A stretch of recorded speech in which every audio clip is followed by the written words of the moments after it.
Agjencia e Statistikave të Kosovës ka publikuar statistikat e mirëqenies sociale për muajin dhjetor 2025, ku rritja më e madhe është tek veteranët, ku në listën e përfituesve në dhjetorin e 2024-s ishin 36.990 veteran, ndërkaq në dhjetorin e vitit 2025 në listë figuruan 37.975 veteran. Gjevdet Thaçi, kryetari i organizatës së veteranëve dhe invalidëve të ushtrisë shërimtare të Kosovës, Tega Nohas, në një prononcim për mediumin ton, është shprehur se numri që po përflitet nëpër media është sepse individët që posedojnë certifikat të veteranit të luftës, që kanë marrë pagë nga linja buxhetore e shtetit deri në moshën 65 vjeç, pas daljes në pension, kanë kaluar në pagën e veteranit.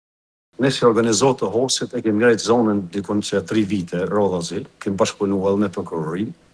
Në Kosovë duhet ta dimë publikisht e gjithë publik se ekzistojnë 63.000 certifikata të veteranit luftetar, kurse mbi 38.000 jenë nën pagë aktual.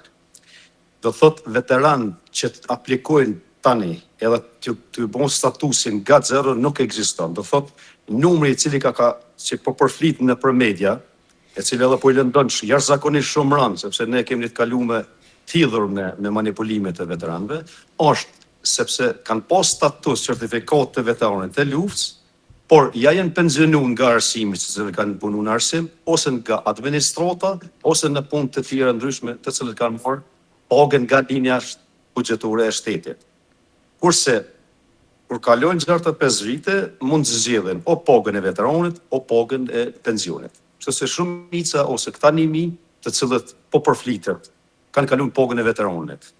Tutje tha që ka shtuar se përkundër kërkesave të shumta për pastrimin e listave të veteranëve, deri më tash nuk është ndërmarrë asnjë hap. I njëjti ka apeluar tek prokuroria që të fillojë me kategorizimin e pastaj pastrimin e listave të veteranëve. Ne si organizatët të Hosit kemi pas një bashkëpunim jashtëzakonisht të mirë me zyrën pranë kryeministit për kategoritë e dolën nga lufta.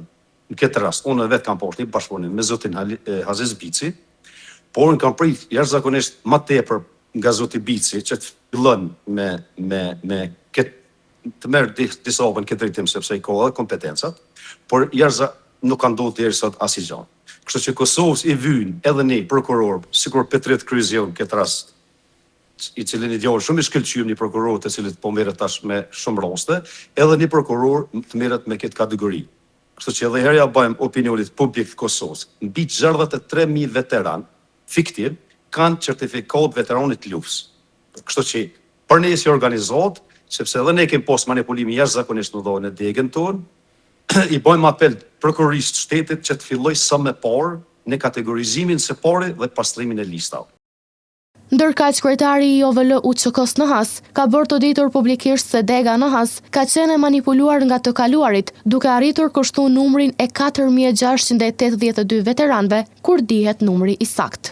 Kjo fundit e cila dul në për media 1.000 veteran, beso e ka irritu popullin mos të madhe, të cilët s'ka njohuri se mendojnë që janë botëri, populli ka shumë të drejtë, reagimet në lloj-lloj forme si bëhet, sepse po ndodh kja. Ne duhet merr me spori me pastrimin e listave, i cili numër duhet bit deri në 20.000, apo sepse i kemi ne listat i posutojmë, po flas vetëm për Deg Hosit, ne kemi arrit numrin jashtëzakonisht madh nga një numër shumë i vogël, kemi arrit një numër fiktiv, duke i shitur. Unë pranoj publikisht se Dega jon ka qenë manipuluar nga të kaluarit. E ka arrit një numër 4.682. Kur ne numrin e saktë e di, sa është? Do të është arrit 3 fesha apo 10 fesha apo 20 fesha, që është sportor. Tha që mes tjera është ka shtuar se vazhdimisht po apelohet për pastrim të listave të veteranëve, nga se është manipuluar në të gjitha degët me numrin e veteranëve.